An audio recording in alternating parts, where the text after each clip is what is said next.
Bom, geralmente eu não explico as capas das mensagens que eu ministro, mas a capa da mensagem dessa semana, ela merece uma explicação. Na verdade, a ilustração da mensagem dessa semana, ela é a capa da revista The Economist, da sua edição especial The World Ahead, do Mundo à Frente. A revista The Economist, ela é uma das publicações de maior prestígio mundial. Ela foi fundada em Londres em 1843. Ela é uma revista reconhecida por sua análise política e sobre a sua capacidade de fazer uma boa leitura da economia global. A sua edição especial, que acontece anualmente, a The World Ahead, ela é aguardada mundialmente por governos, por líderes globais e por investidores. Essa revista, ela se distingue de outras revistas, não apenas pela sua capacidade de ter um alto rigor jornalístico, mas também por sua capacidade histórica de antecipar grandes transformações e tensões globais, prevendo guerras, crises, ascensões de líderes e ameaças que o mundo vai sofrer no ano que vai se iniciar. Essa capa que está aqui projetada, ela foi a capa da revista que foi publicada em novembro de 2025. Nessa revista, ela estava falando como seria o ano de 2026. Para essa revista, a capa não é simplesmente uma arte editorial, mas ela é a foto do mundo que nos espera no ano seguinte. Veja, e quando nós olhamos essa foto, a imagem que é transmitida para nós é que 2026 vai ser um caos. Veja, vamos analisar alguns dos itens que aparecem nessa capa aqui. Nós temos mísseis, bombas, tanques de guerra para tudo quanto é lado. Detalhe, a revista, essa capa, foi publicada em novembro de 2025. A ideia que essa capa está transmitindo para nós é que o mundo em 2026 vai ser como que um barril de pólvora prestes a explodir a qualquer momento. Logo aqui nessa parte, quase que central, nós temos um bolo com o número 250. Esse bolo se refere ao aniversário dos Estados Unidos. Os Estados Unidos completa este ano 250 anos de existência. Mas um detalhe importante é que este bolo está envolto por tensões.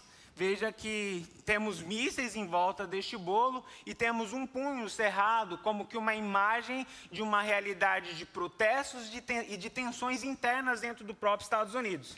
Nós vemos aqui também algumas caricaturas de alguns líderes que vão assumir o cenário global. A gente tem aqui o Trump, aqui nós temos o Xi Jinping, aqui nós temos o Putin, ali nós temos o Zelensky, aqui nós temos o primeiro-ministro da Índia, o Modi, aqui provavelmente a primeira-ministra da Itália, a Giorgia, e aqui é uma interrogação.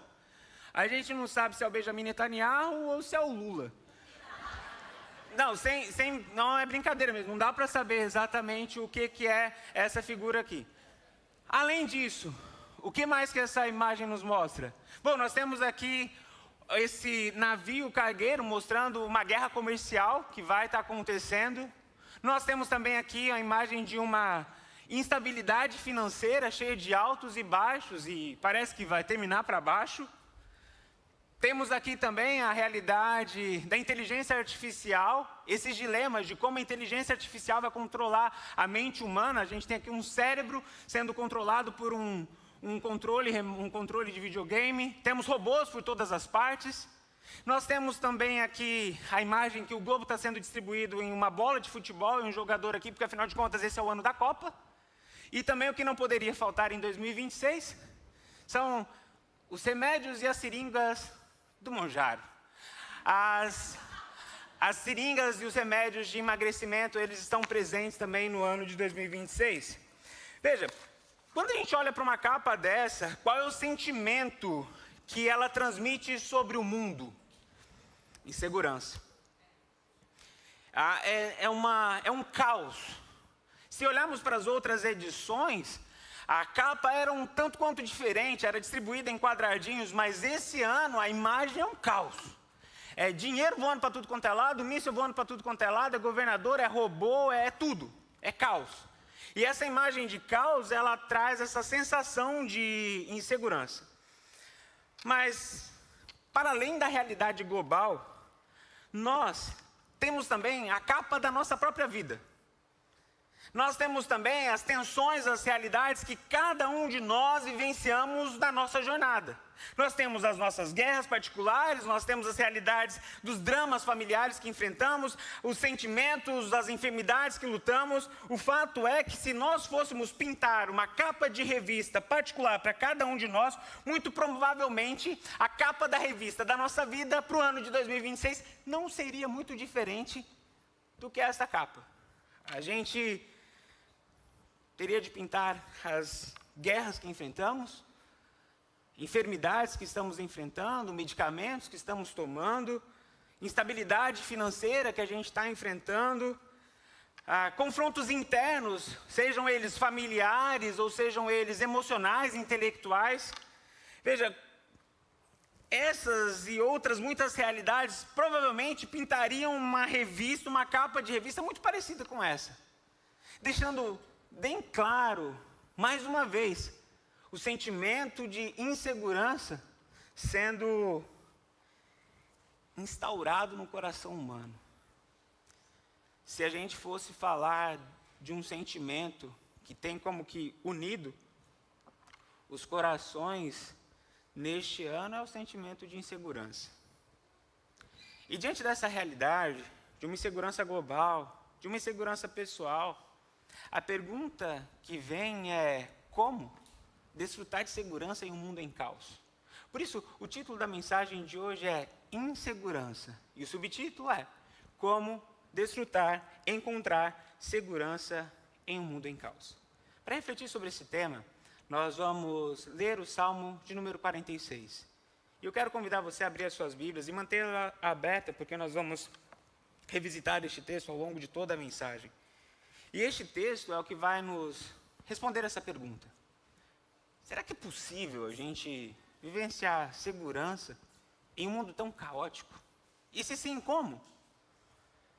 Salmo 46 vai ajudar a gente a responder essa pergunta.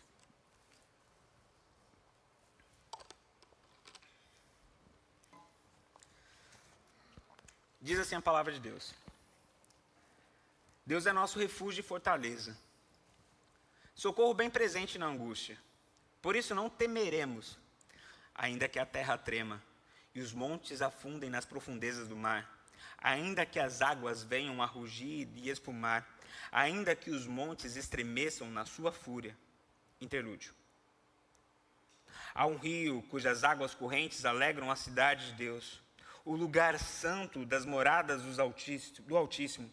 Deus está no meio dela e não será abalada. Deus a ajudará desde o amanhecer. As nações se enfurecem, os reinos se abalam. Ele levanta sua voz e a terra se dissolve. O Senhor dos exércitos está conosco. O Deus de Jacó é o nosso refúgio. Interlúdio. Vinde, contemplai as obras do Senhor, que devastações fez na terra. Ele acaba com as guerras até os confins do mundo, quebra o arco e despedaça a lança, destrói os carros com fogo. Aquietai-vos e sabei que eu sou Deus. Eu sou exaltado entre as nações, sou exaltado na terra. O Senhor dos exércitos está convosco, o Deus de Jacó é o nosso refúgio. Interlúdio. Este salmo, ele vai nos ajudar a responder essa pergunta. Este salmo, ele é dividido em 3 estrofes. Este era um cântico que o povo cantava diante do caos do mundo. E cada uma dessas estrofes que esta canção vai pregando para o povo, ela é interrompida por este interlúdio, por isso eu fiz questão de ler e parar, para que o povo pudesse parar naquela sessão, refletir sobre aquilo, entender o que Deus estava dizendo para eles e então prosseguir. E ir para a próxima mensagem que está contida dentro daquele texto, dentro daquela porção. Quando nós olhamos para este texto, nós vemos 3 estrofes. Cada uma dessas estrofes vai mostrar para mim e para você como encontrar segurança em meio ao caos. Quando nós lemos este texto, a gente vê praticamente a capa da revista sendo pintada novamente. O Salmo apresenta guerra, o Salmo apresenta reinos sendo abalados, apresenta instabilidade por meio de figuras como montes afundando, terra tremendo, águas agitadas, guerras, armas, lanças, arcos, escudos. Parece que o salmista está desenhando de novo a capa que a gente já conhece, e que a gente está vendo em 2026 e que a gente está vendo na nossa vida. Mas o Salmo tem um elemento de contraste. O Salmo, ele mostra que existe uma forma de desfrutar de consolo, paz, descanso, uma forma onde, mesmo em meio ao caos, o medo não nos controla. O Salmo, ele apresenta para a gente isso. É isso que a gente vai aprender com ele hoje. Mas veja, essa mensagem, ela não tem como objetivo lhe vender uma falsa promessa de fim de guerra. Esse não é o objetivo e essa não é a palavra que o Salmo nos entrega. Mas sim, ele tem o objetivo de nos oferecer uma paz verdadeira em meio à guerra. Uma paz verdadeira em meio ao caos. E essa mensagem, portanto, é para você. É para você que está passando por um momento difícil. É para você que está sendo marcado pelo caos. É para você que está com o coração angustiado pela insegurança do futuro. É para você que está vivenciando conflitos, é para você que já não está conseguindo mais dormir direito, é para você que está vendo a ansiedade tomar conta do seu coração e você vê razão para isso. Você fala, pastor, daria para ser tranquilo, daria para ter paz se eu não estivesse passando o que eu estou passando. Daria para eu ficar em paz, daria para não falar daria para falar que eu não tenho medo se este problema não tivesse instaurado. Se eu não estivesse olhando para o meu mundo e vendo essa bagunça aqui, mas no meu caso, no meu mundo, isso é impossível. Essa mensagem é para você. É para mostrar para você que a luz da palavra de Deus tem como desfrutar de segurança em meio ao caos.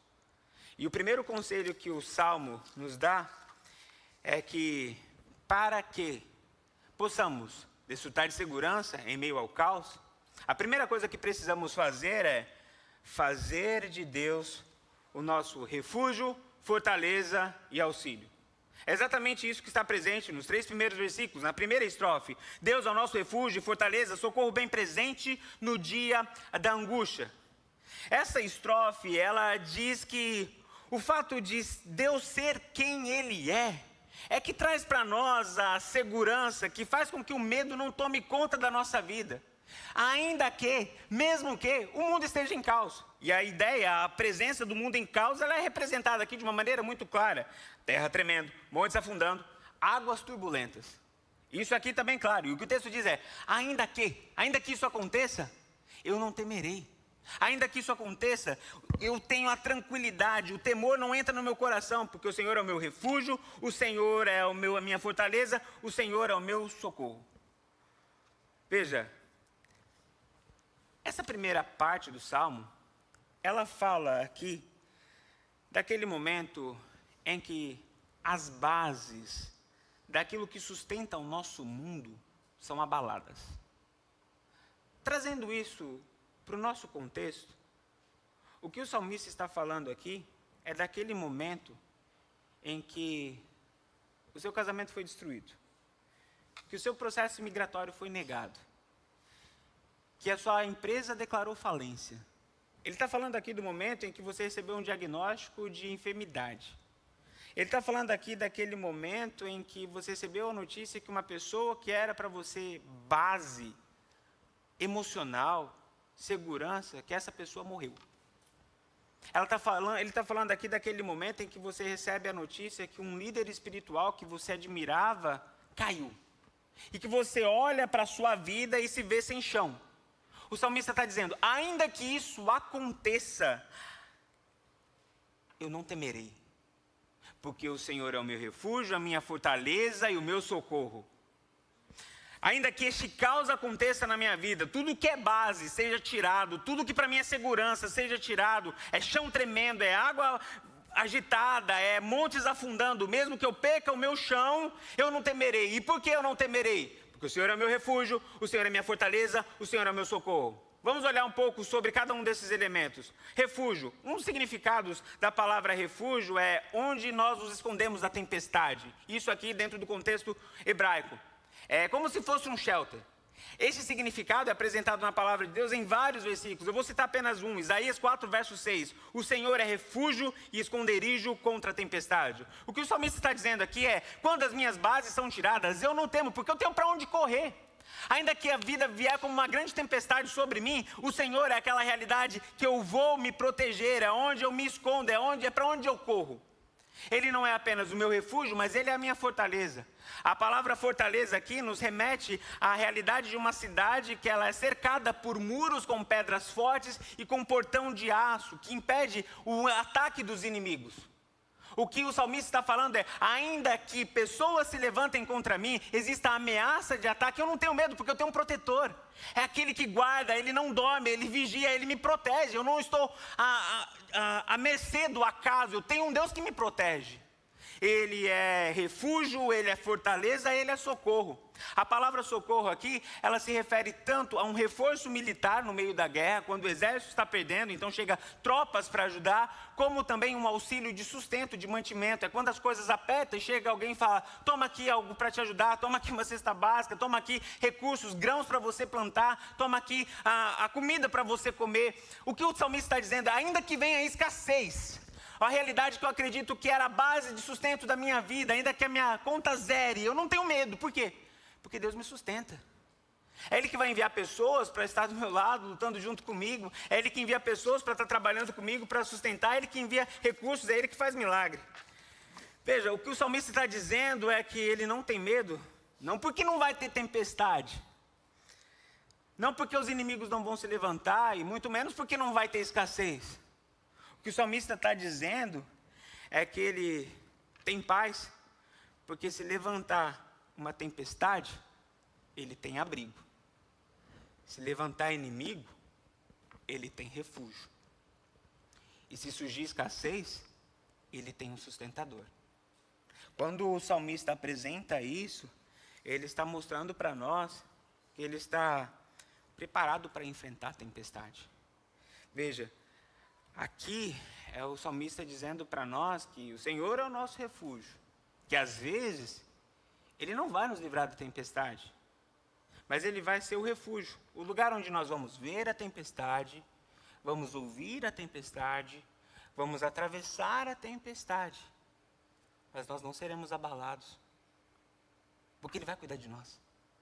O que o salmista está dizendo aqui é que quando inimigos se levantarem, nós veremos os inimigos, nós veremos os ataques do inimigo, mas o Senhor é quem nos protege. O que o salmista está dizendo aqui é que às vezes vai faltar fruto na videira, vai faltar animais no campo, mas o Senhor é o sustentador. Ou Ele vai multiplicar pães e peixes, ou Ele vai fazer cair pão do céu, Ele vai dar um jeito. Ou Ele vai mandar alimento por meio de corvo, porque Ele é o sustentador.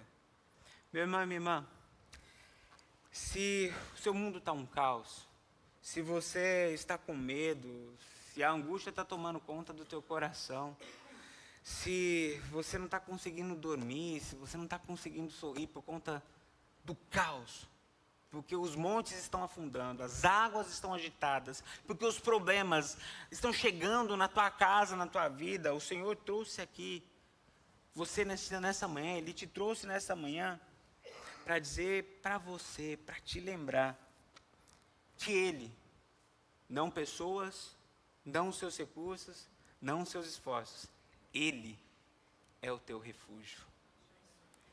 Ele é a tua fortaleza. Ele é o teu socorro bem presente no dia da angústia. O Senhor trouxe você aqui para lembrar você disso. Eu sei que o mundo está um caos. Eu ouço muitos de vocês no gabinete, e com muitos de vocês eu choro junto com vocês as dores, as lutas que vocês estão enfrentando. Mas a palavra de hoje, para você, que o Senhor está mandando diretamente para o seu coração, para o meu coração, é: filho, confia em mim. Eu sou o Deus que é o seu refúgio, eu sou o Deus que é a sua fortaleza, eu sou o Deus que é o seu socorro. Tem um texto na palavra de Deus, em Hebreus capítulo 5, verso 6, Hebreus capítulo 13, verso 5 e 6, que diz o seguinte: Ele mesmo disse: nunca te deixarei, jamais te desampararei. Desse modo, com plena confiança, digamos: o Senhor é quem me ajuda, não temerei. Quem ou o que pode me atingir?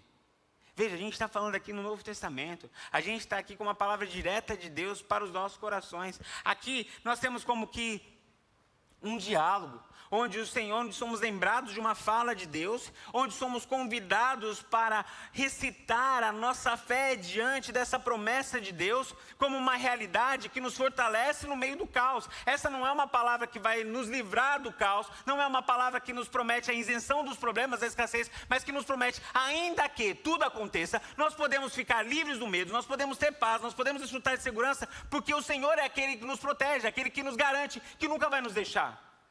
Meus irmãos, se você está enfrentando guerra, perdas, caos, lembre-se de quem Deus é. Deus é fortaleza, Deus é socorro, Deus é o nosso sustentador, Ele é o nosso refúgio. E veja, eu quero fazer aqui com vocês um exercício, porque eu acredito que um dos motivos pelos quais este texto foi escrito dessa forma é para que isso funcionasse para nós como uma declaração de fé. Veja que este texto ele é estruturado como que em 3 partes. A primeira parte, ela fala de uma palavra que Deus diz. A segunda parte é uma convocação para o povo de Deus a acreditar naquilo que Deus disse e recitar isso como um grito de guerra, como uma palavra de orientação para os nossos passos. A ideia deste texto é que a igreja fosse lembrada da promessa de Deus e assumisse isso para a sua própria vida. E eu quero ler este texto com vocês, conforme a intenção para a qual ele foi escrito fosse lido e interpretado pela igreja. Eu vou ler a primeira parte, essa primeira linha. Depois, a segunda linha eu vou ler como uma convocação da igreja para declarar a sua fé diante da afirmação de Deus. E essa terceira e quarta linha nós vamos ler juntos, como um povo que crê na palavra de Deus, como um povo que confia em um Deus que é refúgio, um Deus que é protetor, um Deus que é a nossa fortaleza, um Deus que é o nosso socorro. Ok? Leio a primeira e a segunda linha, e a terceira linha nós lemos juntos, como um brado de fé, como uma palavra de fé que o Senhor colocou em nosso coração para nos trazer força, para nos trazer paz. Ele mesmo disse: nunca te deixarei, jamais te desamparei. Desse modo, com plena confiança, digamos: o Senhor é quem me ajuda, não temerei. Quem ou o que pode me atingir? Ele mesmo disse: nunca te deixarei, jamais te desampararei. Desse modo, com plena confiança, digamos: o Senhor é quem me ajuda, não temerei. Quem ou o que pode me atingir? Ele mesmo disse: nunca te deixarei, jamais te desampararei. Desse modo, com plena confiança, digamos, agora com plenos pulmões, como exército do Senhor que acredita que a nossa fé, a nossa vida não está fundada em governos, não está fundada em homens, mas naquele que é o nosso Deus, governador, Senhor e poderoso para nos livrar de todo mal. Digamos: o Senhor é quem me ajuda, não temerei. Quem ou o que pode me atingir? Esse é o nosso Deus. Pode cair o mundo, nós estamos em paz.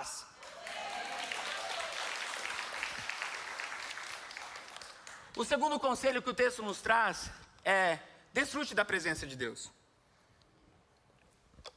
Este segundo conselho, ele vem do verso 4 ao verso 7.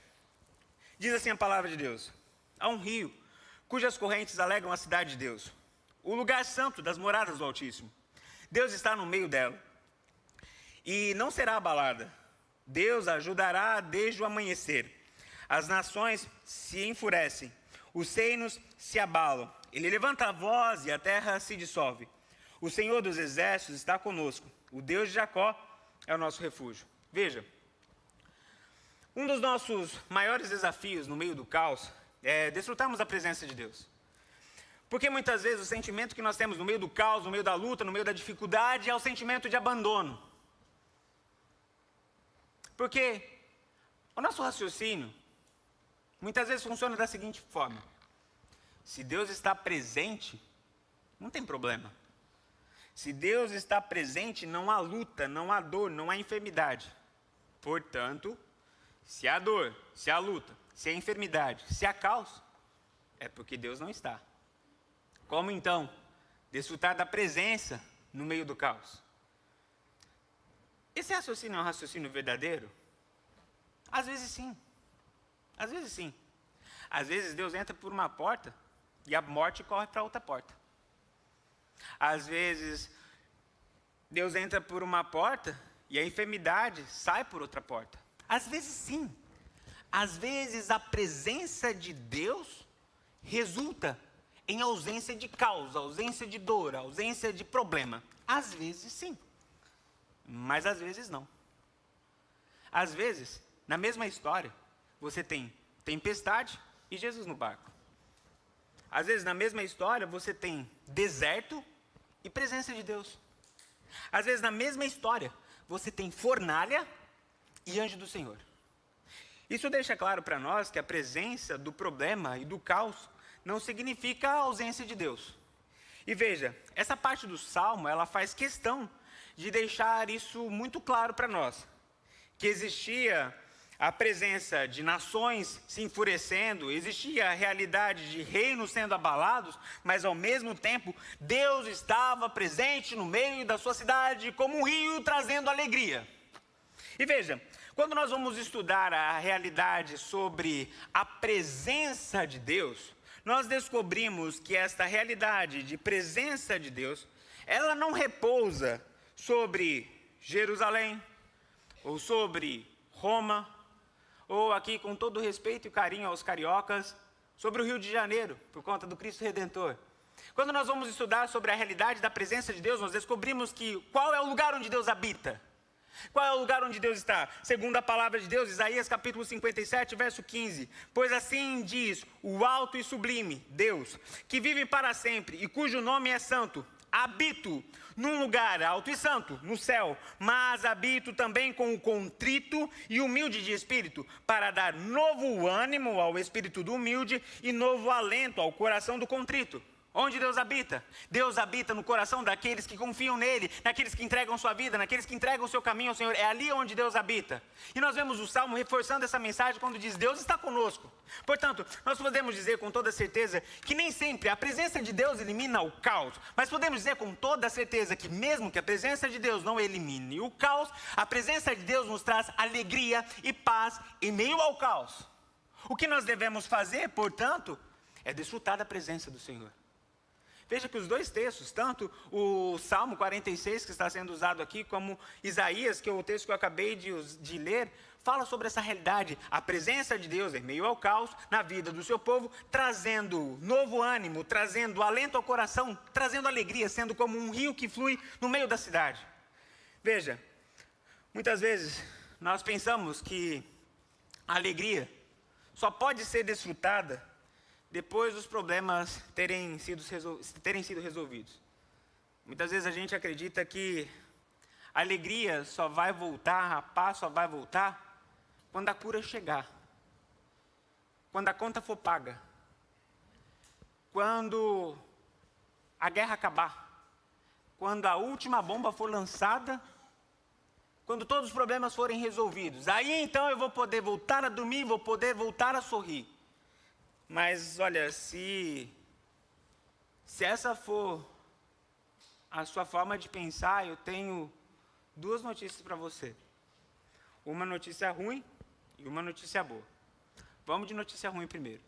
A primeira notícia, que é a notícia ruim, é se você está esperando o mundo se organizar para você começar a desfrutar de paz, de alegria, de sono, para você voltar a sorrir, esquece.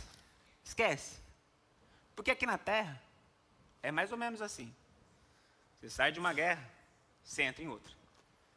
Você resolve um problema, aparece dois.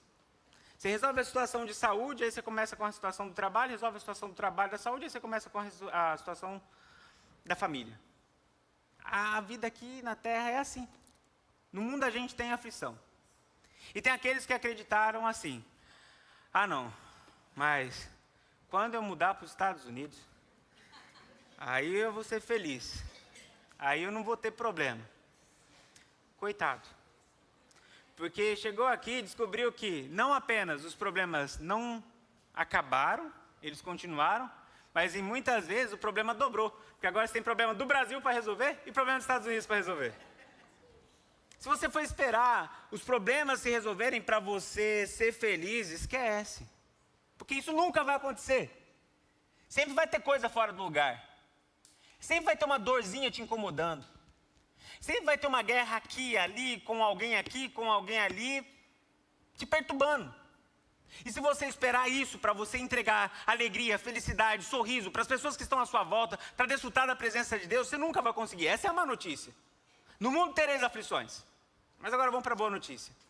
A boa notícia é que, mesmo que o mundo esteja em caos, mesmo que tenha muito problema para ser resolvido, se você aprender a desfrutar da presença de Deus, o Senhor, Ele transforma as fornalhas da nossa vida, o caos da nossa vida, em um lugar de passeio.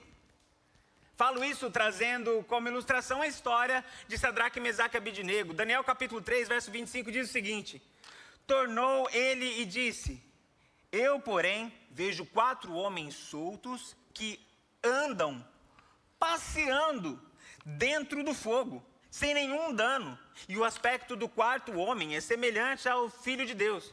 Veja, eles não estavam apenas andando dentro da fornalha, eles estavam passeando. A imagem de homens passeando ali, você mete ao jardim do Éden, quando o Senhor passeavam com Adão e Eva antes da queda, na viração do dia. Veja o que o texto está nos dizendo aqui: se o Senhor está conosco dentro da fornalha, Ele transforma a realidade de fornalha em jardim de comunhão.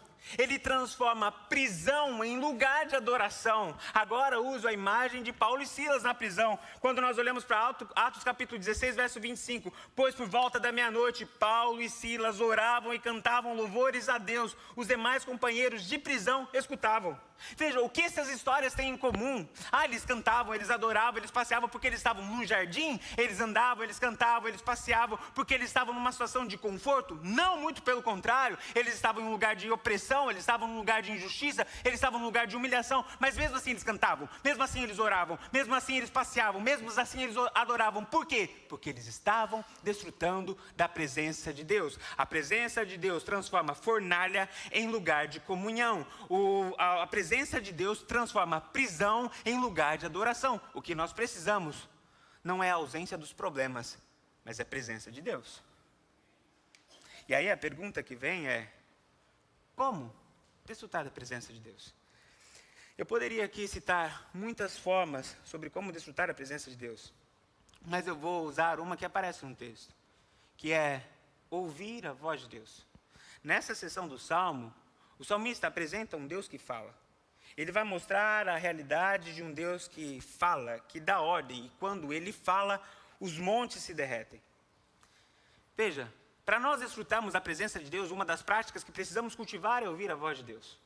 E aqui é uma grande dificuldade para nós, porque no momento de tempestade, qual é a tendência que temos? A tendência que temos é nos tornarmos especialistas no caos.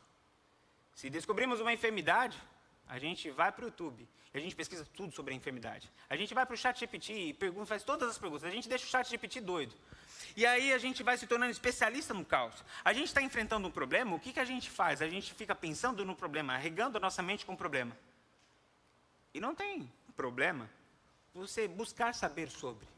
Mas o problema é quando nós deixamos de lado o mais importante. É perguntar para Deus o que Ele tem a nos dizer sobre o vale que estamos passando. Quais são as palavras que Ele tem para nos fortalecer, para enfrentar as guerras que estamos enfrentando?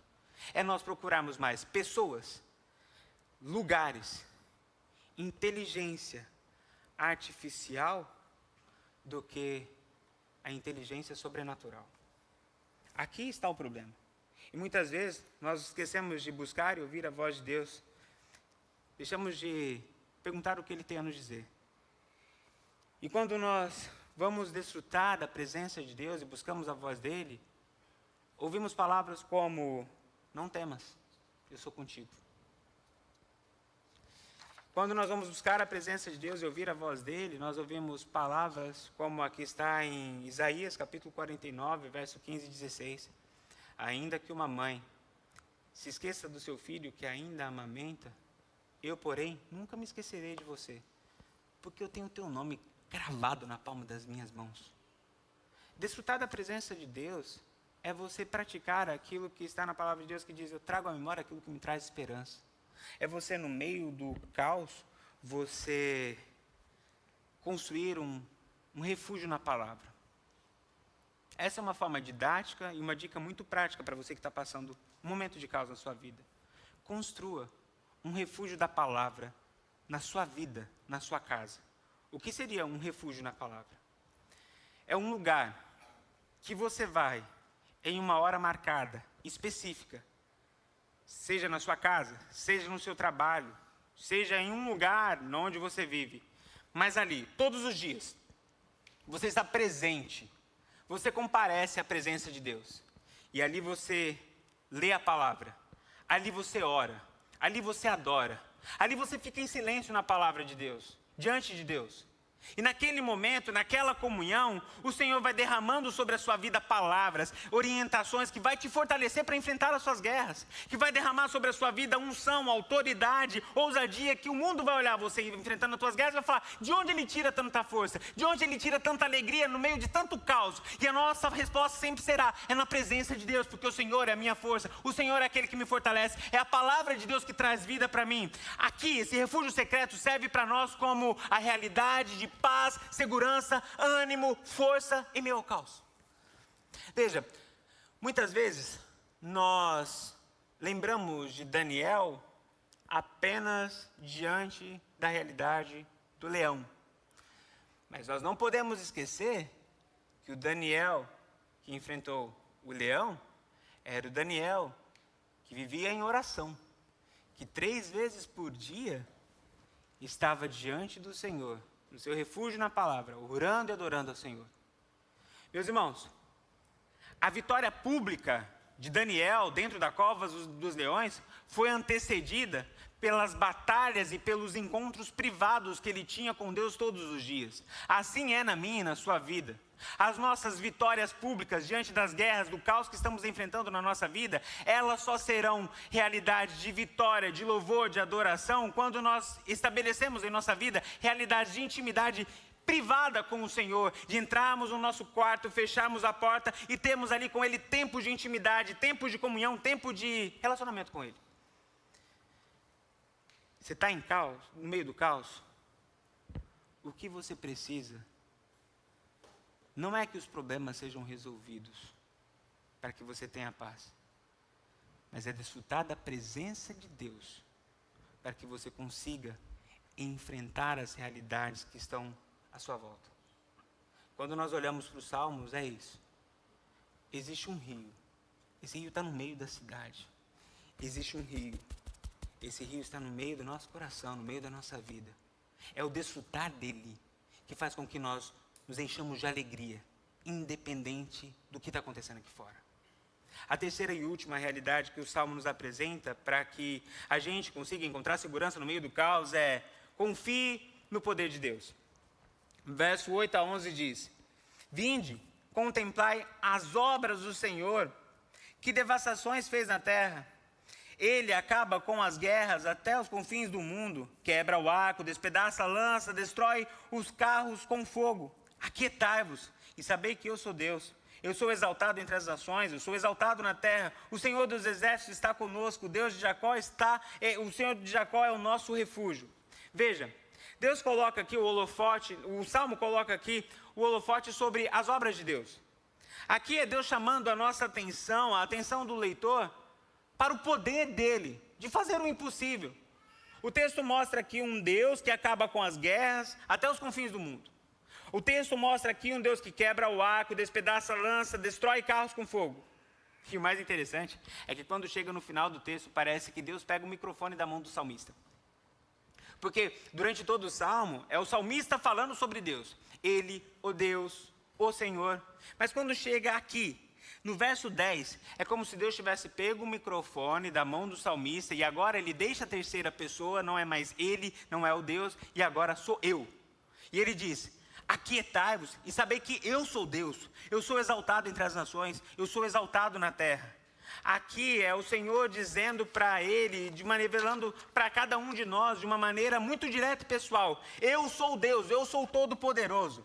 E é impressionante a frase, a palavra, as palavras que foram escolhidas para fazer nos lembrar do poder de Deus. O Senhor se revela aqui para você e para mim, dentro deste texto, dizendo que Ele é o eu sou. Essa expressão nos lembra de Moisés.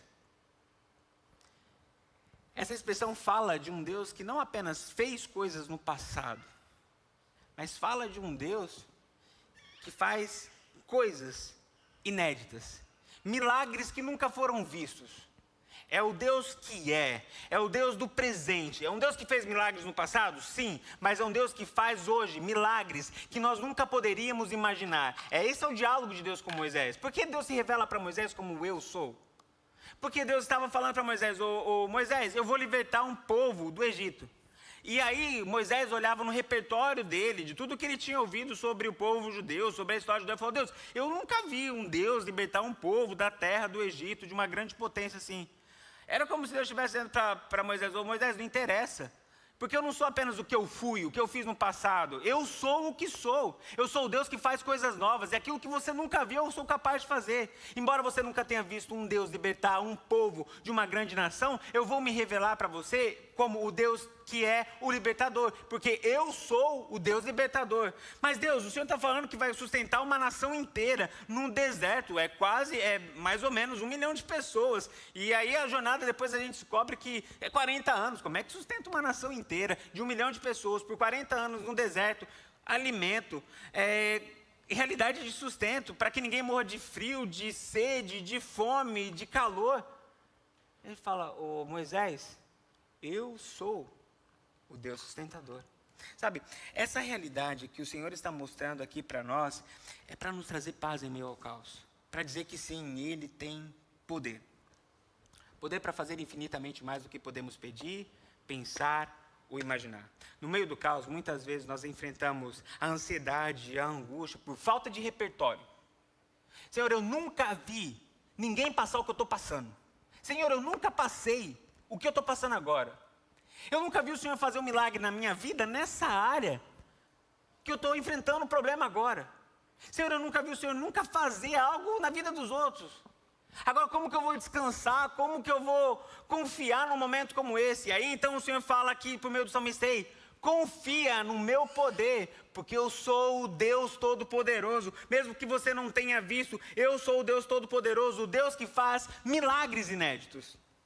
Sabe, um ponto importante é que no meio do caos, o Senhor é exaltado. É o que o texto diz aqui. Quando o Senhor pega o microfone do salmista, ele diz: aquietai-vos e saber que eu sou Deus, sou exaltado entre as nações, sou exaltado na terra. Essa parte aqui é para dizer para você, não apenas que Ele tem poder para fazer infinitamente mais do que você pode pedir, pensar ou imaginar, mas para dizer para você que o teu caos é a matéria-prima do milagre de Deus. Que no meio do caos, Ele será exaltado. Que a sua dificuldade, que o seu problema é uma realidade que Deus vai usar para que o nome dEle seja exaltado. Sabe, eu não estou falando que Deus gera problemas na nossa vida para que Ele mostre o poder dEle. Mas eu estou dizendo que Ele pega o caos da nossa vida e manifesta o poder e a glória dEle. Ele pega as nossas necessidades e transforma em uma história de multiplicação de pães e peixes. Ele pega as nossas tempestades e transforma uma história em que um Deus que acalmou a tempestade. Ele pega a nossa escravidão e transforma em uma história de um Deus que libertou um povo que estava cativo. Ele pega as nossas mortes e transforma a história de um Deus que fez milagres. Esse é o nosso Deus, portanto, descanse e confie no poder de Deus. Porque o nosso Deus é um Deus que tem poder para transformar caos em culto, lágrimas em louvor, luta em vitória. Esse é o nosso Deus. Sabe, esse salmo, ele nos convida a confiar em quem Deus é, a desfrutar da presença de Deus e acreditar no poder dele e descansar. E eu termino essa mensagem contando uma história real sobre o poder da mensagem que a mensagem deste salmo carrega. Eu termino a mensagem de hoje contando a história de Martinho Lutero. Martinho Lutero, nós sabemos, foi um dos pais da Reforma Protestante. E logo no início de todo o movimento de Lutero, nessa direção de Reforma Protestante, ele foi chamado para a Dieta de Worms. E essa Dieta de Worms, na verdade, era um debate público que acontecia e muitas vezes, por mais que inicialmente dava o direito de proteção da vida do debatedor, muitas vezes o final era que aquele que contrariava o sistema, o poder estabelecido, era assassinado. E Lutero foi convidado para ir para este debate por conta das verdades que ele estava proclamando. E os amigos de Lutero diziam para ele: "Ei, você não pode ir, porque você pode morrer se você for." John Hus, um dos outros reformadores que antecedeu Lutero, por participar de um debate como este, depois foi lançado na fogueira. Eles sabiam dessas histórias, e por isso foi para Lutero: "Você não pode ir." Lutero respondeu a essa fala dizendo: "Ei, ainda que os demônios em Worms sejam tantos quanto as telhas nos telhados, eu irei."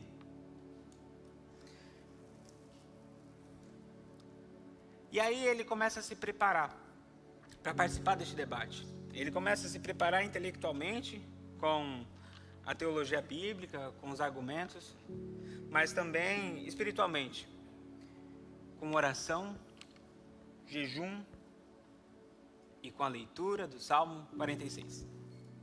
Essa foi a preparação espiritual que os historiadores narram sobre como Lutero se preparou para esse debate. Então o grande dia chegou. E historiadores dizem que quando Lutero entrou em Worms, ele avistou os castelos que tinham naquele lugar. E ele então ficou em pé na carroça. E ele começou a cantar o hino que ele compôs, baseado no Salmo 46, que é conhecido como Castelo Forte. Lutero, diante de uma ameaça de morte, olhando para fortalezas deste mundo, olhando para os exércitos do mundo, ele se levanta em sua carroça e canta a mensagem do Salmo 46, dizendo que Castelo Forte não eram os castelos de Worms, mas Castelo Forte é o nosso Deus. E veja, quando nós olhamos para a vida de Lutero, a vida de Lutero também era muito parecida com a capa da revista The World Ahead. Era um caos, muito parecida com a nossa vida. Mas eu creio que se Lutero fosse desenhar a capa da revista da vida dele, seria mais ou menos assim. Próximo slide, por favor.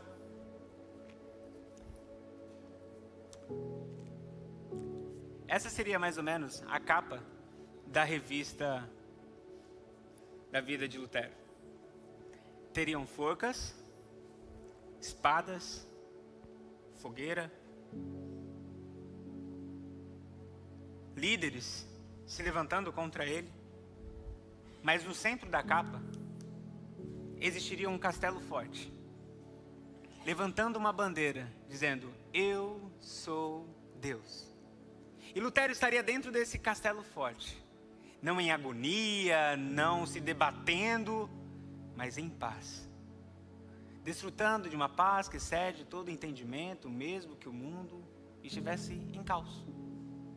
Porque ele conhecia o Deus que é o refúgio, a fortaleza, o socorro bem presente no dia da angústia. Não porque não tinha guerra, não porque não tinha tensões, não porque não tinha espadas, não porque não havia ameaças, mas porque ele desfrutava da presença de Deus.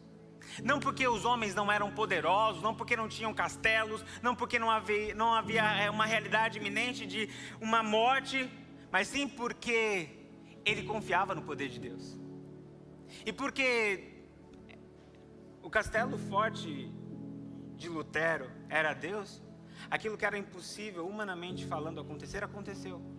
A reforma protestante aconteceu e hoje desfrutamos da bênção de poder ter acesso à palavra de Deus, de proclamar o nome de Deus, de conhecer a verdade. Veja, a história de Lutero fala para nós da verdade e do poder que a mensagem deste salmo carrega. Sabe, e hoje eu quero terminar o culto de uma maneira diferente. Eu quero terminar o culto hoje como que proclamando a nossa vitória por meio de Jesus Cristo. Proclamando a nossa fé, a nossa segurança, a nossa paz por meio da realidade daquele que é o nosso castelo forte. Eu gostaria de convidar você a fazer como Lutero hoje. Quero convidar a equipe de louvor a vir à frente. E eu não sei qual é o campo de batalha que você está entrando. Eu não sei quais são os inimigos que você tem lutado. Eu não sei qual é a capa da revista da sua vida. Eu não sei quais são os personagens que aparecem ali, quais são os medicamentos que aparecem ali, quais são os documentos que aparecem ali. Eu não sei quais são, mas uma coisa eu quero convidar você nessa manhã, a fazer como Lutero.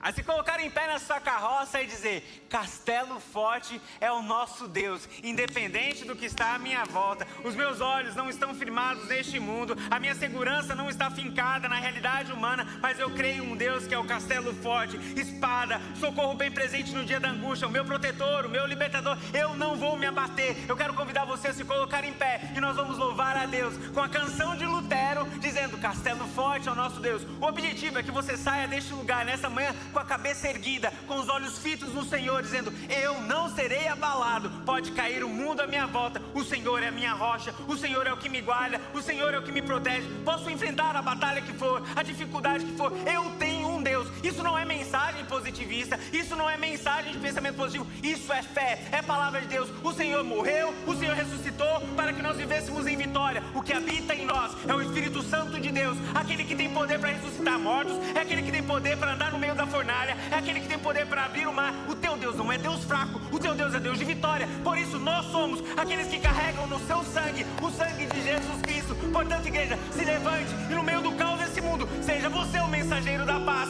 seja você o mensageiro da esperança. A tua família pode estar em desespero, a tua família pode estar pensando em desistir, mas você é a pessoa que Deus colocou lá dentro para mostrar a esperança, para mostrar o caminho para o castelo forte, para se levantar na carroça e dizer: nós não concordamos com a realidade do mundo, nós temos uma mensagem de vida e não de morte.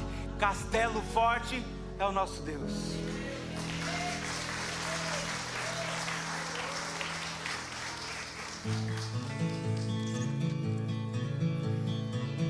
Castelo forte é o nosso Deus,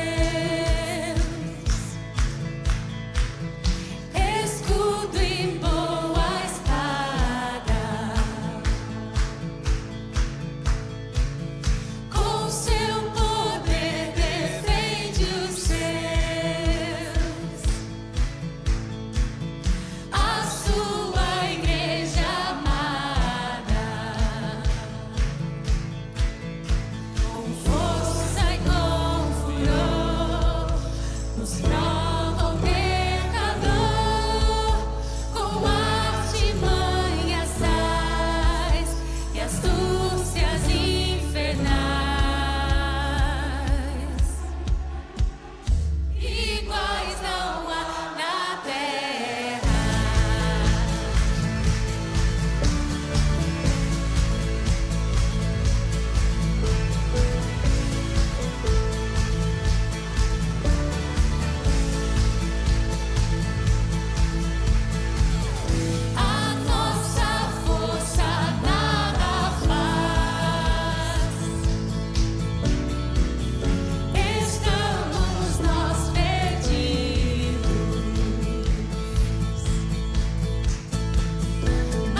Que o amor de Deus Pai, que a graça do Senhor Jesus Cristo, que as bênçãos e as consolações do Espírito Santo esteja hoje e para todo sempre com o povo de Deus que se encontra aqui reunido e também espalhado por toda a face da terra, porque teu é o reino, o poder e a glória para sempre. Amém, amém e amém. Que Deus nos abençoe.